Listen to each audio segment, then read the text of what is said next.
Baik, assalamualaikum warahmatullahi wabarakatuh. Perkenalkan, nama saya Nugraha Nugroho dari kelompok 10, kelompok bahasa Indonesia. Di sini saya izin untuk mempresentasikan tentang kesalahan pembentukan kata dalam iklan alat kesehatan. Jadi di presentasi kali ini nama saya yaitu dengan nama Nugraha Nugroho dengan NIM 21130.154 izin untuk mempresentasikan. Jadi definisi dari pengertiannya, iklan itu adalah informasi yang bersifat komersial untuk mempengaruhi konsumen. Kemudian alat kesehatan adalah perangkat apapun yang digunakan dalam tujuan medis. Kemudian iklan alat kesehatan itu adalah informasi yang bersifat komersial mempengaruhi konsumen terhadap produk alat kesehatan yang ditawarkan. Jadi definisi tersendiri adalah iklan adalah sesuatu yang dapat dilihat, dapat dimengerti oleh khalayak ramai.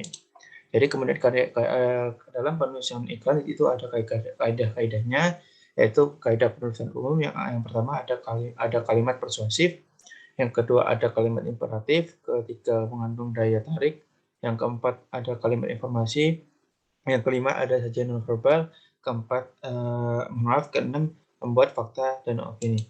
Kemudian kesalahan yang terjadi dalam pembuatan iklan pada umumnya itu yang pertama adalah kesalahan ejaan yang meliputi tanda baca, penulisan kata, dan kata baku yang tidak sesuai atau kurang baku. Contohnya di depan di kalimat depan itu salah, di depan itu benar. Jadi penaruhan pada kesalahan itu dipisah. Jadi untuk kata objek di suatu tempat itu harus dipisah. Kemudian untuk ketumbang tindihan penggunaan bahasa Inggris dan bahasa Indonesia. Kemudian selanjutnya penyebab terjadinya kesalahan penulisan itu yang pertama kurangnya pemahaman tentang PBUEI atau pedoman umum ejaan bahasa Indonesia. Kemudian yang kedua yaitu kurangnya paham tentang pembuatan iklan secara profesional. Yang kemudian adalah kaidah pengiklanan. Jadi kaidah pengiklanan itu ada beberapa poin. Yang pertama itu objek jujur atau benar. Yang kedua itu harus lengkap. Yang ketiga itu tidak menyesatkan, keempat tidak berlebihan, kelima jelas, yang keenam itu produk harus terdaftar secara legal, tidak boleh secara ilegal karena akan melawan hukum. Dan materi iklan harus disetujui oleh instansi yang berwenang. Kemudian melindungi dan menghargai khalayak, tidak merendahkan agama, budaya, negara, dan golongan, serta tidak bertentangan dengan hukum yang berlaku. Kemudian next, ketentuan iklan akses.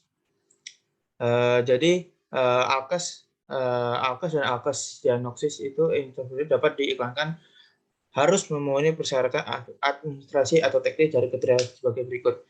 Yang pertama, poin pertama yaitu produk dapat digunakan sendiri oleh masyarakat umum tanpa bantuan tenaga profesional dan tidak memerlukan keahlian khusus. Kemudian poin selanjutnya, produk tidak menimbulkan resiko tinggi akibat penggunaannya. Yang ketiga yaitu produk tidak menimbulkan resiko akibat kesalahan interpretasi hasil pemeriksaan. Kemudian proses perizinan iklan akses, yang pertama itu melakukan permohonan, mendapatkan izin, melakukan pembayaran PNBP, dan unggah bukti pembayaran jika disetujui dan jika tidak melengkapi penambahan data. Memverifikasi bukti pembayaran, mendapatkan sertifikat, kemudian kita dapat menerbitkan iklan tersebut. Kemudian penempatannya pun harus sesuai dengan targetnya. Yang jangan penempatannya misalnya iklan kesehatan namun diberikan kepada teknik mesin, itu kan agak bisa tapi tidak sesuai. Jadi targetnya itu apa? Nakes, yaitu tenaga kesehatan. Kemudian pasien yang sedang atau mencari tentang alat-alat kesehatan. Kemudian yang terakhir yaitu dokter, yang dimana dokter ini seperti kita tahu untuk menjalankan praktek tugasnya, dokter juga memerlukan yang namanya alat-alat kesehatan. Nah, iklan kesehatan dapat mencakup 3 hal tersebut. Ada nakes, pasien, dan kedokteran. Kemudian contoh kesehatan yang keliru. Jadi kalian bisa lihat di sini. Ya, jadi ini yang pertama yaitu yang sebelah kanan ini yaitu RP-nya. RP-nya ini ada titiknya ya, yang harus ada titiknya. Kemudian pada sebelah kiri yaitu kami sendiri tidak sesuai dalam pengiklanan, kurang jelas. Kemudian contoh iklan yang benar yaitu seperti ini.